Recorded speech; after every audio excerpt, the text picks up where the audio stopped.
Bismillahirrahmanirrahim. Assalamualaikum warahmatullahi wabarakatuh. Salam sejahtera bagi kita semua.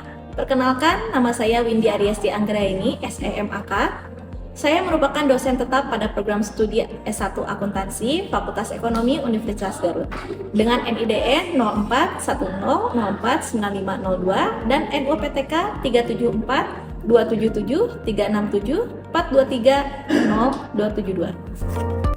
Pada kesempatan kali ini, saya akan menyampaikan salah satu bentuk pelaksanaan Tridharma perguruan tinggi, yaitu di bidang pengajaran. Saya ditugaskan untuk mengampu mata kuliah akuntansi perpajakan pada semester ganjil dengan bobot 3 SKS. Proses pembelajaran untuk mata kuliah ini dilakukan secara tatap muka langsung di kelas dengan pendekatan DIA. Yang pertama, delivery, bagaimana saya menyampaikan materi pembelajaran. Yang kedua, interaction, bagaimana cara saya menjalin komunikasi dan interaksi dengan mahasiswa. Dan yang ketiga, assessment, bagaimana saya menilai capaian pembelajaran mahasiswa secara individu maupun kelompok. Adapun deskripsi mata kuliah untuk mata kuliah akuntansi perpajakan, mata kuliah ini dirancang untuk memberikan pemahaman mendalam mengenai pencatatan dan pelaporan transaksi perpajakan berdasarkan standar akuntansi dan ketentuan perpajakan yang berlaku di Indonesia. Mahasiswa akan mempelajari perlakuan akuntansi atas berbagai jenis pajak seperti PPh 21, PPh 22, PPh 23, PPh final, PPh badan, sampai kepada PPN, serta proses rekonsiliasi fiskal yang menghubungkan laporan komersial dan fiskal. Mata kuliah ini diberikan kepada mahasiswa semester 5 dan tergolong ke dalam mata kuliah inti program studi yang membekali mahasiswa dengan keterampilan profesional di bidang akuntansi, khususnya akuntansi perpajakan. Sebagai prasyarat, mahasiswa harus sudah menempuh dan lulus mata kuliah perpajakan. Mata kuliah ini juga dirancang untuk mendukung pencapaian CPL atau capaian pembelajaran lulusan program studi akuntansi yang mencakup 3 aspek utama. Yang pertama, sikap, yang kedua, pengetahuan, dan yang ketiga, keterampilan. CPL yang relevan dengan mata kuliah ini antara lain dari aspek sikap. Yang pertama, bertakwa kepada Tuhan Yang Maha Esa dan mampu menunjukkan sikap religius. Dan yang kedua, menunjukkan sikap bertanggung jawab atas pekerjaan di bidang keahliannya secara mandiri. Kemudian untuk pengetahuan, mahasiswa menguasai konsep dan peraturan perpajakan dan hukum bisnis, serta untuk keterampilan umum, mampu mengambil keputusan secara tepat dalam konteks penyelesaian masalah di bidang keahliannya berdasarkan hasil analisis, informasi, dan data.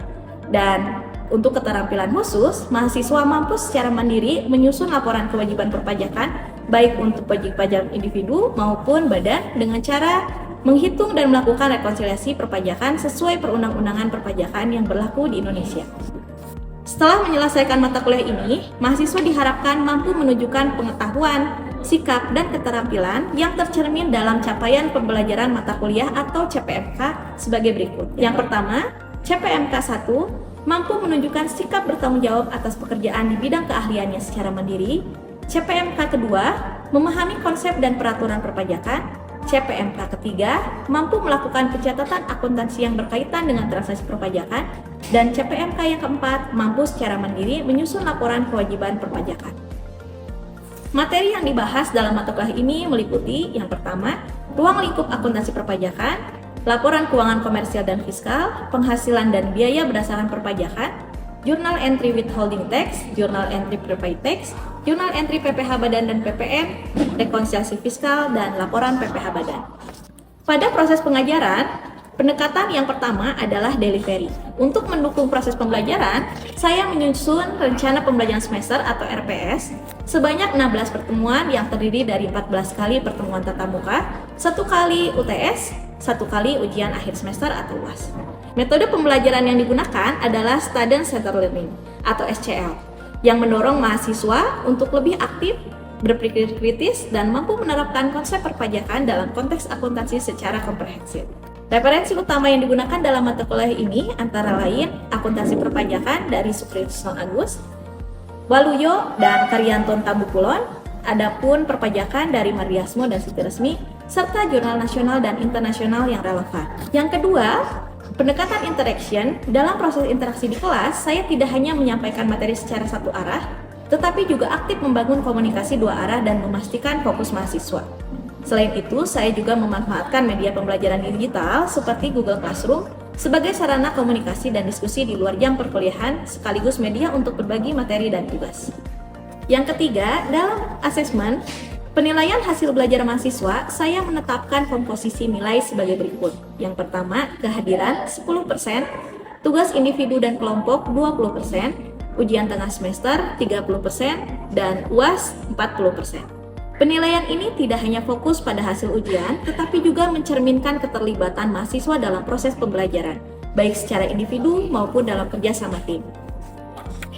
Demikian pemaparan saya terkait pelaksanaan pengajaran mata kuliah akuntansi perpajakan. Selanjutnya, saya akan menayangkan dokumentasi video proses pembelajaran yang telah saya lakukan di kelas. Terima kasih atas perhatiannya. Wassalamualaikum warahmatullahi wabarakatuh. Bismillahirrahmanirrahim. Assalamualaikum warahmatullahi wabarakatuh. Waalaikumsalam warahmatullahi wabarakatuh.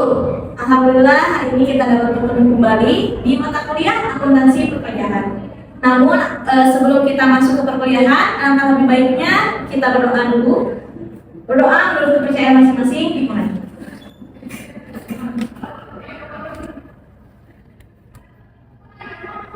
Selesai. Alhamdulillah, terima kasih teman-teman yang sudah hadir hari ini tepat waktu, masih semangat dan siap untuk mulai perkuliahan. Siap ya? Siap.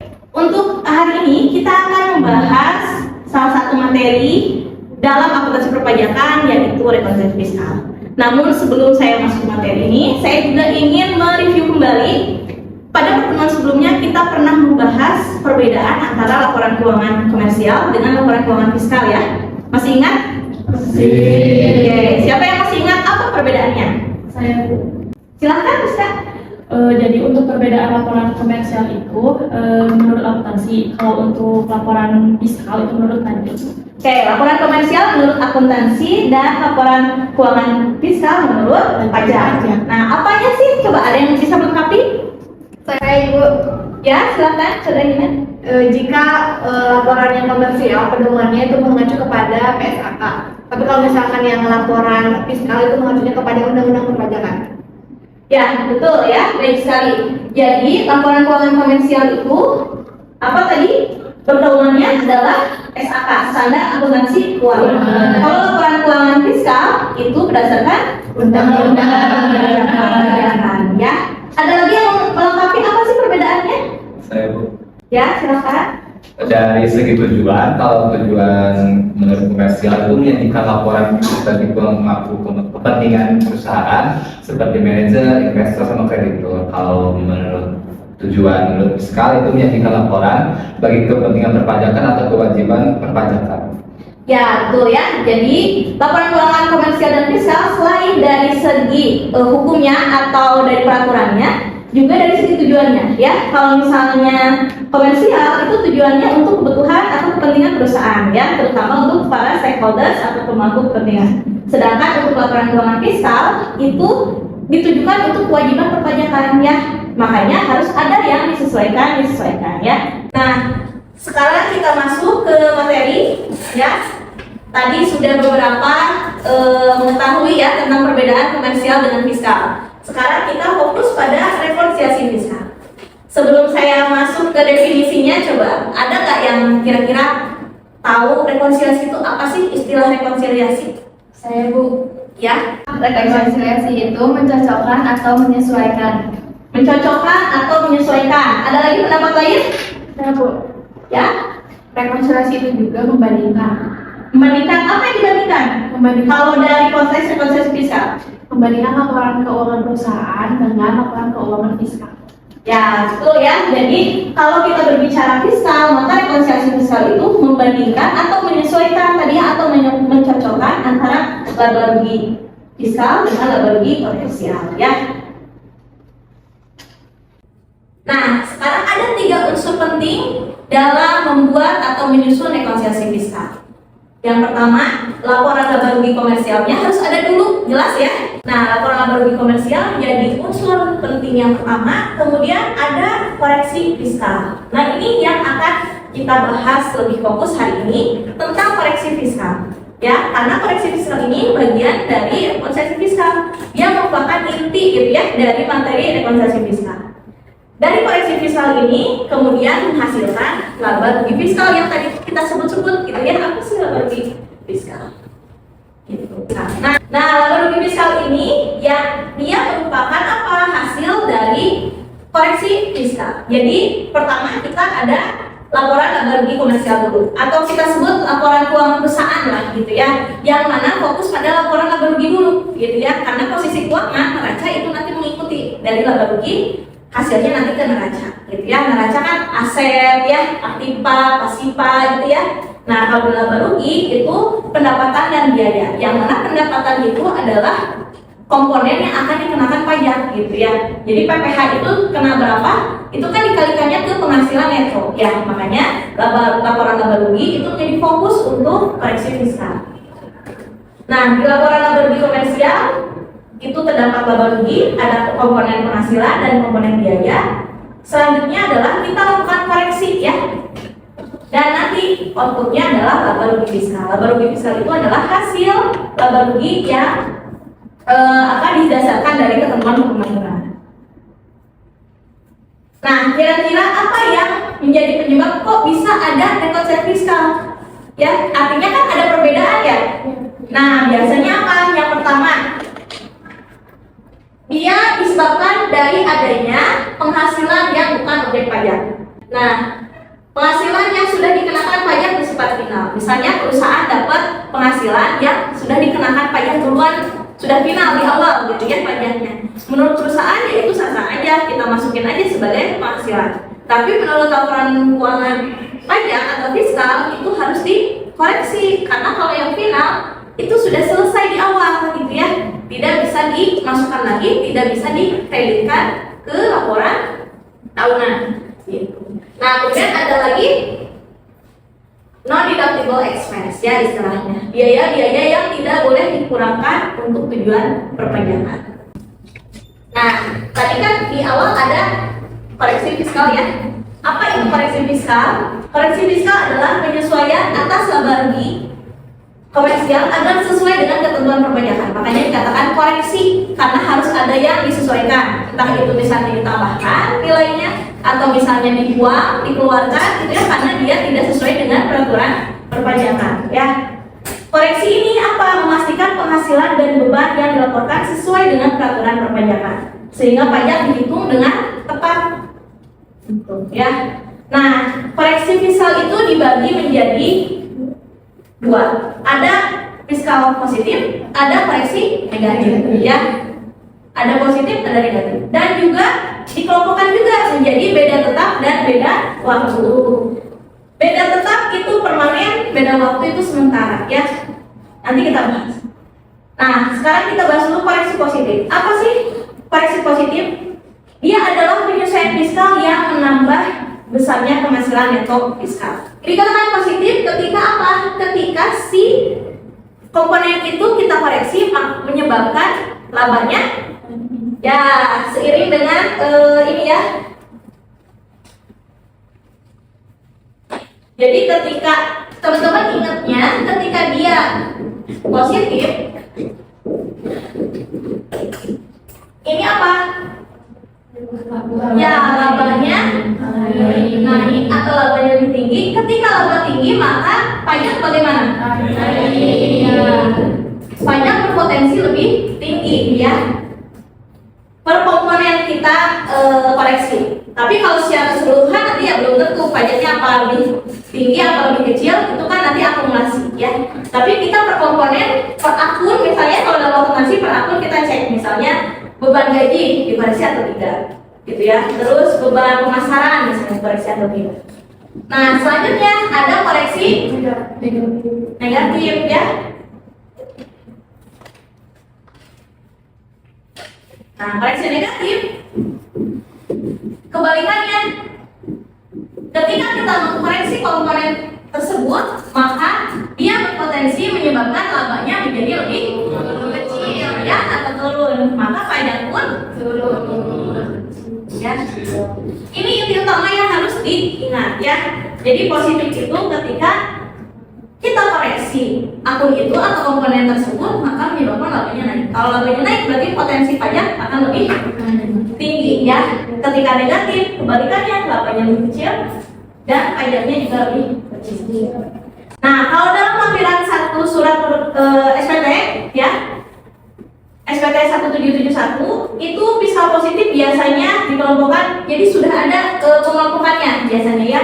Contohnya ada biaya yang dibebankan untuk kepentingan pemegang saham, pembentukan atau pemumpukan dana cadangan. Nah, itu tidak diakui oleh pajak. Padahal dalam akuntansi komersial itu boleh ya, dana cadangan itu ada.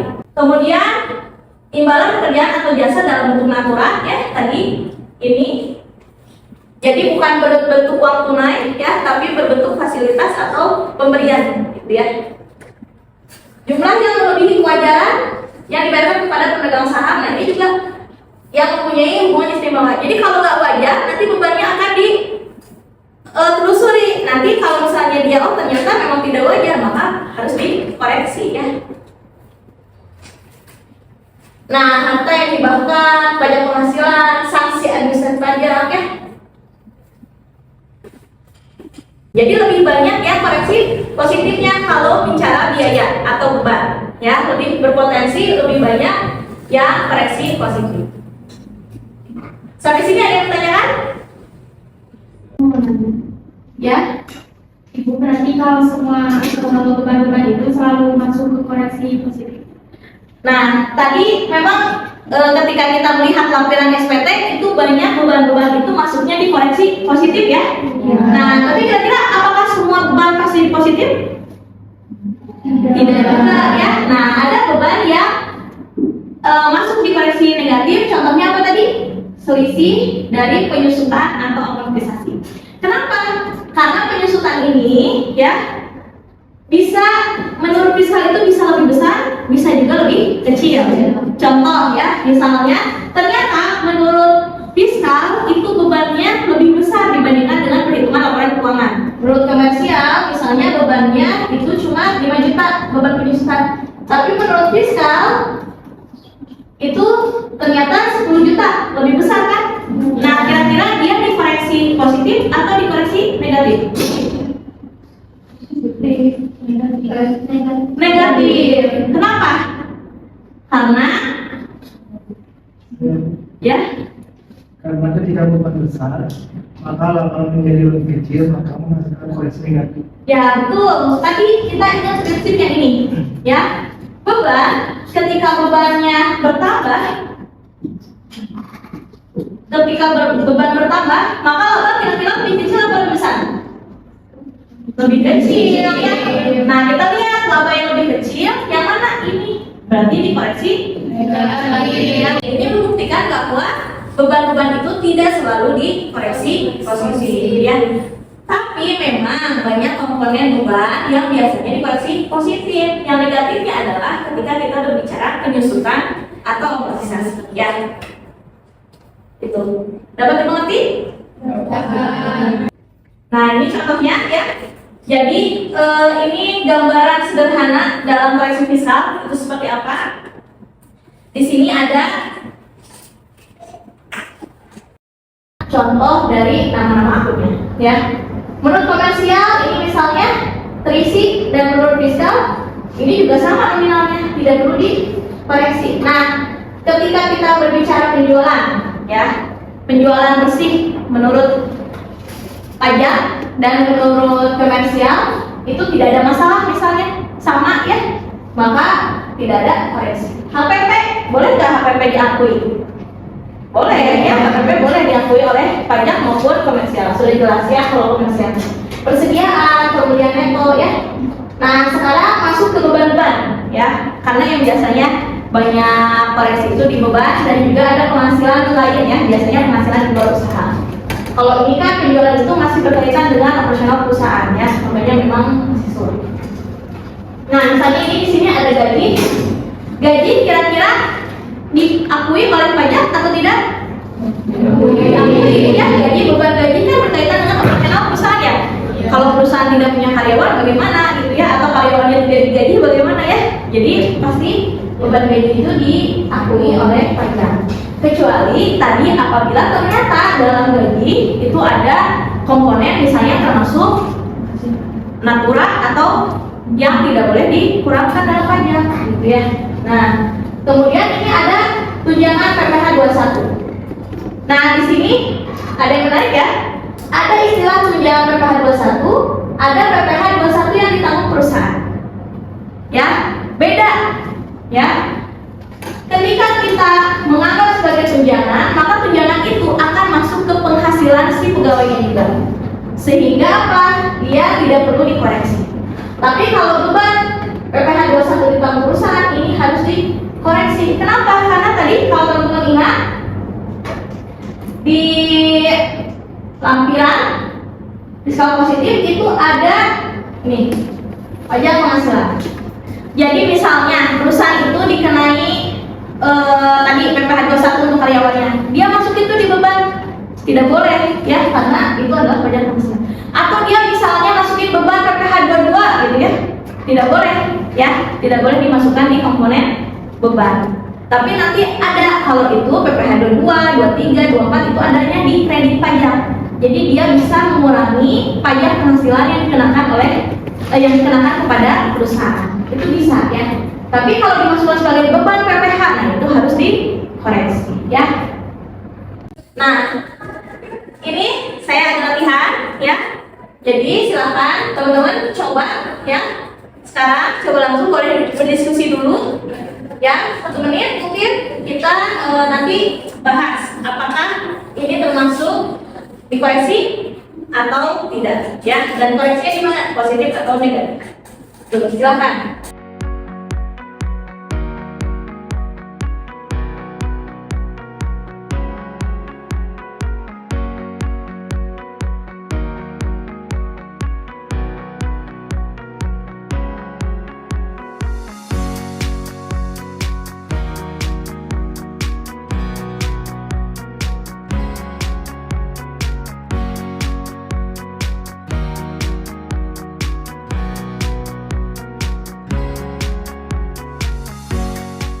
Bagaimana sudah?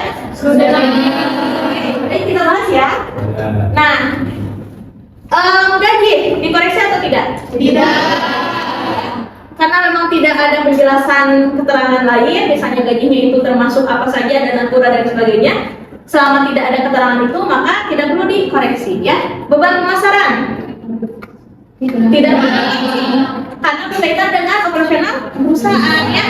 Beban PPh 21 ditanggung perusahaan. Ya, tadi sudah jelas ada pajak penghasilan itu harus dikoreksi. Beban training karyawan, perjalanan dinas, beban bunga pinjaman perlu dikoreksi tidak? Iya. Ya, selama itu bebannya termasuk operasional perusahaan, maka tidak perlu dikoreksi dan nilainya wajar ya. Misalnya beban perjalanan dinas, nilainya tidak boleh berlebihan juga ya. Kalau tidak wajar itu bisa jadi nanti diperiksa ya gitu. Tadi yang kata saya bahwa perjalanan dinas bisa jadi misalnya ada unsur-unsur lain yang tidak termasuk urusan perusahaan gitu ya. Nah, cadangan penghapusan piutang. Koreksi ya. Tadi ada dalam lampiran SPT-nya ya, cadangan penghapusan piutang. Beban jamuan tamu tanpa bukti. Dikoreksi. Kenapa dikoreksi? Karena tanpa bukti ya. Tanpa bukti yang sah gitu. Kalau misalnya dia ada buktinya, misalnya tidak ada keterangan gitu ya, beban jamuan tamu saja, dikoreksi atau tidak? Tidak. Ya. Asalkan beban jamuan tamu ini memang berkaitan dengan perusahaan. Misalnya ada klien ya, perusahaan bertemu klien kan ada beban yang keluar tuh, itu tidak apa-apa ya. Bantuan bencana nasional tidak dikoreksi. Kenapa? Karena dia ya, lembaganya juga sah biasanya ya, lembaganya sudah terdaftar. Kalau sudah dianggap nasional, biasanya bagi negara kita ya dia sudah sah gitu ya. Nah, penyusutan aset tetap, ini jawabannya gimana? Bisa dikoreksi, bisa tidak. Kenapa? Karena ya bisa saja perusahaan dengan pajak ternyata metodenya sudah sama, misalnya pakai garis lurus, umur ekonomisnya sama, maka ya tidak perlu dikoreksi. Tapi kalau misalnya dia nominalnya berbeda, ada perbedaan metode, gitu ya, nah itu perlu dikoreksi. Itu beban-beban, ya. Sekarang penghasilan, tadi ada dividennya ada penyertaan 15%, ada yang 30%. Kira-kira sama tidak perlakuannya? Beda. Ya. Coba kalau dividen yang penyertaan 15% dikoreksi atau tidak? Tidak. Kalau yang 30%? Koreksi. Apa alasannya? Karena dividen penyertaan 30% itu di atas 25% ya. Dia berarti bukan objek pajak. Sewa mesin dan peralatan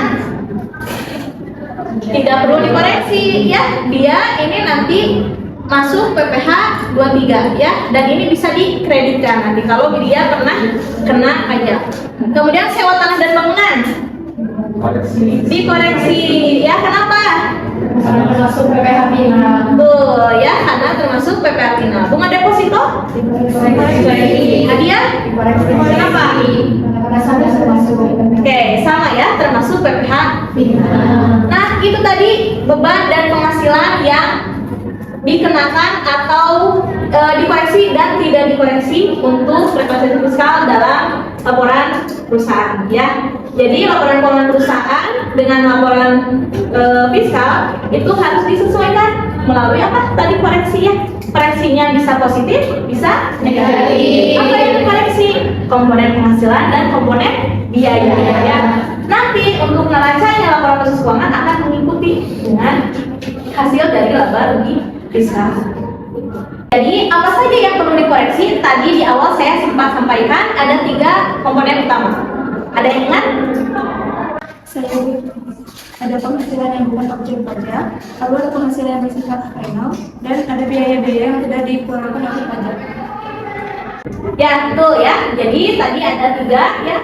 Penghasilan yang bukan objek pajak, kemudian yang sifatnya final, dan biaya-biaya yang tidak dapat dikeluarkan ya. Dan biaya-biaya itu tadi contohnya sudah teman-teman kerjakan. Nah, selanjutnya nanti untuk latihan soal, teman-teman silahkan ya, di sini ada soal terkait realisasi fiskal, di mana di sini ada nominal-nominalnya. Jadi teman-teman nanti bisa langsung memasukkan ke kolom koreksi positif atau negatif dan angkanya berapa. Ya, untuk kali ini dicukupkan sekian mungkin ya dari materi-materi yang telah saya sampaikan. Mudah-mudahan teman-teman bisa mengkajinya kembali dan juga dilakukan latihan soalnya supaya minggu depan nanti kita bisa bahas lebih dalam lagi terkait negosiasi fiskal. Nah, selain soal latihan di rumah, teman-teman juga ada project ya, kemarin dibagi kelompok kan? Ya, setiap kelompok nanti pilih satu perusahaan yang dia harus setelah melakukan pembukuan dan dicek nanti teman-teman analisis ya negosiasi fiskalnya seperti apa yang perlu dilakukan oleh perusahaan.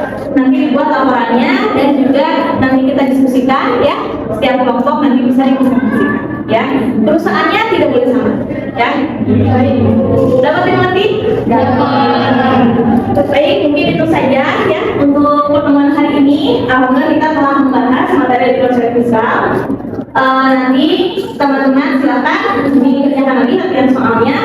Terima kasih banyak, mudah-mudahan materi hari ini bisa bermanfaat untuk kita semua, khususnya untuk teman-teman. Dan juga selamat bertemu kembali di pertemuan berikutnya.